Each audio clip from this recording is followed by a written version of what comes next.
सदीक जान साहब से पूछते हैं, सदीक साहब हो क्या रहा है, क्या री इलेक्शंस की तरफ हम जा रहे हैं या फिर तहरीक इंसाफ को इक़्तिदार मिल रहा है? देखें, मुझे तहरीक इंसाफ को इक़्तिदार मिलता हो तो बिल्कुल नज़र नहीं आता, उसकी मतलब समझ नहीं आती ना कि इक़्तिदार कैसे मिल सकता है। तहरीक इंसाफ के पास हैं 93 MNAs और मखसूस नशिस्तों का भी रोला पड़ा हुआ है, और उधर से PMLN और पीपल्स पार्टी के पास ज़ाहिर है 75 और तकरीबन कुछ 54-55 वो मिलाएं तो वो 130 बनते हैं, उनको मखसूस नशिस्तें भी मिलनी हैं। और ये भी होगा कि मखसूस नशिस्तें अगर PTI को नहीं मिलेंगी तो वो मखसूस नशिस्तें सारी तकसीम हो जाएंगी और सियासी जमातों को, तो वो सारी 70 में से कोई शायद ही कोई 4-5 किसी और को जाए, बाकी तो सारी उनको चली जाएंगी। तो मुझे बिल्कुल तहरीक इंसाफ, यानी तहरीक इंसाफ एक ही सूरत में हुकूमत बना सकती है ना, वो ये है कि पीपल्स पार्टी उनके साथ है और PTI हुकूमत बना ले। अच्छा, इसमें दो इशूज़ हैं। एक इशू ये है कि पीपल्स पार्टी इस्टेब्लिशमेंट से पूछे बगैर सांस भी नहीं ले सकती, तो वो PTI के साथ जाएगी। दूसरी बात यह है कि इमरान खान खुद जेल में हैं, PTI इक़्तिदार लेके और अपने बयानिए को बिल्कुल खुद कुछ हमला कर देगी, अपने बयानी पे तबाह और बर्बाद हो जाएगी।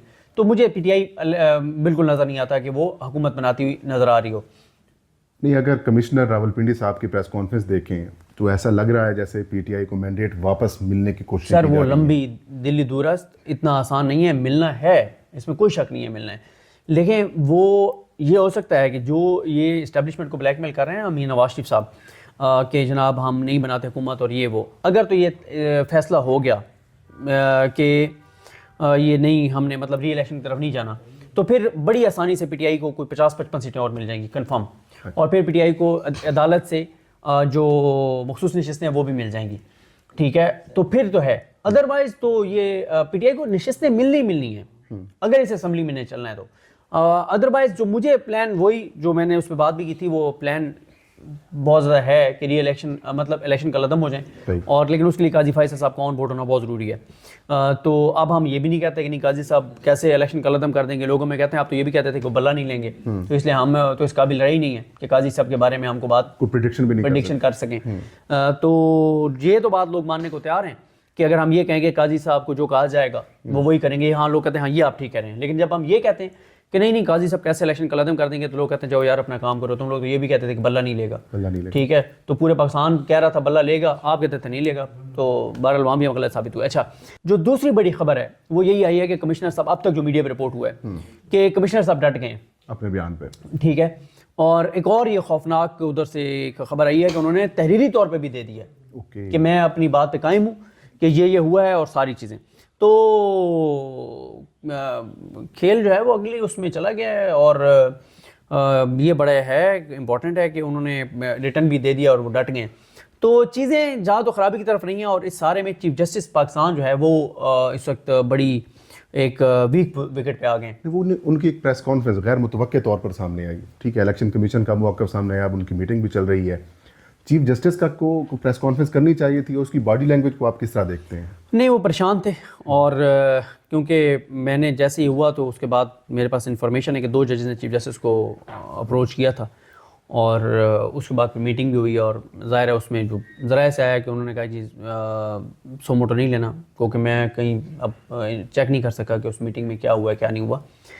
तो अब इस सारे सिनेरियो में सर जी चीफ जस्टिस के लिए बड़ा मुश्किल हो गया है कि क्योंकि चीफ जस्टिस पर ही इल्ज़ाम है, तो वो कैसे एक केस सुन सकते हैं, वो कैसे तहकीकात कर सकते हैं? तहकीकात किसी गैर जाने बंदे को करनी चाहिए। ये क्या है कि इल्ज़ाम भी चीफ जस्टिस काजी फाइज साहब पर है, तहकीकात भी वो करेंगे, ये कहाँ का भाई वो बनता है? सही बात। ठीक है, तो ये तो इंडिपेंडेंट कोई कमीशन होना चाहिए, और लोगों को पता होना चाहिए कि ये जो है आज़ाद लोग हैं, क्योंकि ब्यूरोक्रेसी में कौन चीफ जस्टिस को क्वेश्चन कर सकता है, या जिस तरह के लोग फिर कहीं और से नाम आते हैं वो भी नहीं कर सकते, क्योंकि काजी साहब आजकल मौजूदा निज़ाम में बहुत फिट हैं, तो पूरी तरह ऑन बोर्ड हैं तमाम चीज़ों पर इस निज़ाम के साथ। तो इसलिए इंडिपेंडेंट लोग होने चाहिए, आज़ाद लोग होने चाहिए जो इस पे तहकीकात कर सकें। और काजी साहब को बिल्कुल, काजी साहब जब रिटायर्ड जजेस के ख़िलाफ़ और वो सारा कुछ कर रहे हैं, सारा कुछ होने के बावजूद, तो खुद भी ज़रा हाँ, तो वो सारा कुछ उनको करना चाहिए, तो तहकीकात तो बहरहाल होनी चाहिए।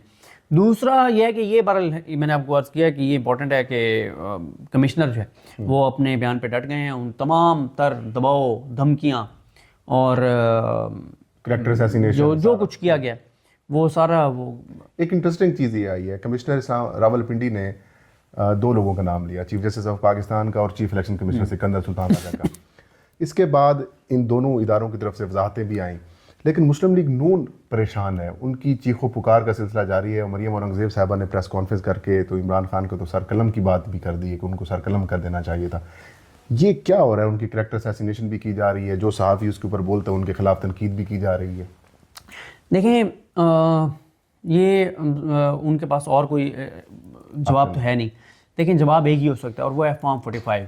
फॉर्म 45, फॉर्म 45, फॉर्म 45 दिखाएं किसके पास हैं। आपके दोस्त के अंदर राजा साहब दिखा देना। उन्होंने तो अभी तक वेबसाइट पे जारी नहीं कि 2018 के इलेक्शन एक हफ्ते बाद सारे फॉर्म 45 वेबसाइट पे थे। ठीक है, तो अभी ये करें ना। ठीक है, मरियम औरंगज़ेब साहब कहते हैं कि असल फॉर्म 45 वो हैं जो इलेक्शन कमीशन ने अपनी वेबसाइट पे अपलोड किए हैं। कहाँ किए? ठीक है, फॉर्म 46 कहाँ पे? EMS ने काम क्यों नहीं किया? ये EMS वाला बताएं, ये आया था ना कि इंटरनेट ना भी हो तो EMS चलेगा। जी, वो चीफ इलेक्शन कमिश्नर साहब उस दिन जब इलेक्शन हो रहे थे 8 फरवरी को, तो उन्होंने 2-3 दफ़ा कहा था कि इंटरनेट नहीं होगा तब भी काम चलता करेगा अपना EMS। नहीं किया EMS ने, किसी तौर के ऊपर भी काम नहीं किया और अभी तक किसी किस्म की इन्वेस्टिगेशन भी नहीं की। ये बताएं PTI को क्या एप्लीकेशन नहीं देनी चाहिए थी? इलेक्शन कमीशन से रिकॉर्ड नहीं मांगना चाहिए था कि आप रिटर्न में बताएं कि EMS से कितने फीसद रिजल्ट आए हैं और उसके हवाले से हमें डिटेल्स दें? कोई दरख्वास्त नहीं दी इलेक्शन कमीशन में। इन्होंने PTI ने बहुत ही कमज़ोरी दिखाई। इनकी जो लीगल टीम है ना, माजरत के साथ बहुत ही कमज़ोर टीम है। मैं मुतअद्दिद मरतबा ये कहता रहा कि जो नोटिफिकेशंस के ऊपर बारगेन किया जा रहा है उम्मीदवारों के साथ, जाएँ आप कहें कि हमारे उम्मीदवार कामयाब हो चुके हैं, हमने ये अपनी अखराजात की तफसीला जमा करें, हमारे नोटिफिकेशन दें। 4-5 दिन मुसलसल ट्वीट्स किए, खबरें चलाई और फिर जाके उन्होंने नोटिफिकेशन किए। तो उन्होंने किसी किस्म की कोई दरख्वास्त इलेक्शन कमीशन में नहीं दी। PTI की बहुत सारी कानूनी गलतियां हैं। देखें, अब हमाद अजहर साहब जो उनका नोटिफिकेशन पहले, उनके वालिद का पहले नोटिफिकेशन हुआ, अब वो 3 दिन गुजर चुके हैं, अब वो इंडिपेंडेंट ही रहेंगे। वो किसी उनकी वजह से किसी को निशस्त नहीं मिल पाई। PTI की बड़ी कमज़ोरियाँ हैं। अगर खान साहब बर वक्त जो है वो क्लास ना लेते और असद कैसर साहब इंटर ना होते तो फिर शायद इनके जो पोलिटिकल माहौल बना हुआ है वो भी ना बनता। लेकिन इस सब के बावजूद ये बताएं कि जो तहरीक इंसाफ की अब अगली हिकमत अमली क्या होनी चाहिए, सारी क्या होगी? ये मेरा नहीं, मुझे बिल्कुल अंदाज़ा नहीं है क्योंकि आज उनकी मीटिंग्स तो थी, लेकिन मैं किसी से इन्फॉर्मेशन नहीं ले सका कि उनकी हिकमत अमली क्या है। वैसे अभी आ जाएगी उनकी हिकमत अमली। उसकी रीज़न ये है कि उन्होंने, क्योंकि अब कल तक किसी पार्टी में शामिल होना है तो आज रात को मेरे ख्याल पता चल जाएगा कि किसके साथ MWM सुन्नी मतलब साहबजादा हामिद रजा वाली जमात या PTI। अब आज इंटरेस्टिंग और चीज़ भी आई है डेवलपमेंट के, परवेज़ खटक साहब ने रिज़ाइन कर दिया और महमूद खान उसकी जगह के ऊपर आ गए। क्या PTI पार्लियामेंटेरियन भी ऑप्शन हो सकता है इनका? यार फिर PTI पार्लियामेंटेरियन से तो फिर ज़ाहिर है ये दो वो हैं। जमात इस्लामी भी एक ऑप्शन है, अभी भी वफाक में उसके साथ जा सकते हैं, KPK में भी उसके साथ जा सकते हैं। तो ये सारे ऑप्शंस हैं, अब पता चल जाएगा।